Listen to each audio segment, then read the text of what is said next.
UGC വിലക്കിയിട്ടും ചട്ടം മറികടന്ന് MG സർവകലാശാല PhD പ്രവേശന പരീക്ഷ നടത്തുന്നു. മലയാള സർവകലാശാലയും നെറ്റ് യോഗ്യതയുള്ളവരെ ഒഴിവാക്കി PhDക്ക് പ്രവേശനം നൽകിയതായി പരാതി.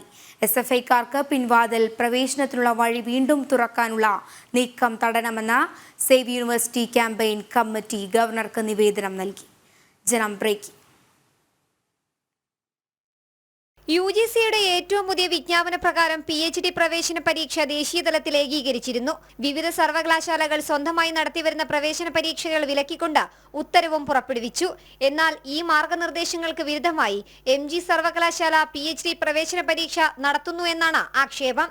മുൻ വർഷങ്ങളിലെ പോലെ പ്രത്യേക പ്രവേശന പരീക്ഷ നടത്താൻ MG സർവകലാശാല കഴിഞ്ഞ ദിവസം വിജ്ഞാപനവും പുറപ്പെടുവിച്ചിരുന്നു. PhD പ്രവേശനത്തിന് യൂണിവേഴ്സിറ്റികൾ നടത്തുന്ന പ്രവേശന പരീക്ഷകൾ നിർത്തലാക്കി UGC നടത്തുന്ന നെറ്റ് പരീക്ഷയുടെ സ്കോറിന്റെ അടിസ്ഥാനത്തിൽ വിദ്യാർത്ഥികൾക്ക് ഗവേഷണത്തിൽ പ്രവേശനം കൊടുക്കാനുള്ള UGC തീരുമാനം സ്വാഗതാർഹമാണ്.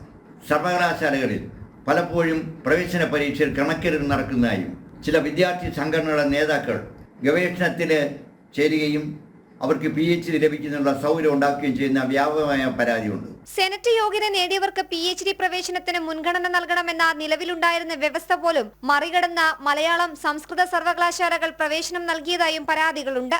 സർവകലാശാല പ്രവേശന പരീക്ഷ നടത്തുന്നതിലെ പഴുതുകൾ ഉപയോഗിച്ചാണ് SFI വിദ്യാർത്ഥി നേതാക്കൾ വ്യാപകമായി ഗവേഷണ പ്രവേശനം നേടുന്നതെന്നാണ് ആക്ഷേപം. പിൻവാതിൽ PhD പ്രവേശനം തടയാൻ സഹായകരമായ UGCയുടെ പുതിയ ഉത്തരവ് അടിയന്തരമായി നടപ്പാക്കാൻ എല്ലാ VCമാർക്കും നിർദ്ദേശം നൽകണമെന്നാവശ്യപ്പെട്ട് സേവ് യൂണിവേഴ്സിറ്റി ക്യാമ്പയിൻ കമ്മിറ്റി ഗവർണർക്ക് നിവേദനം നൽകി. ജനം, തിരുവനന്തപുരം.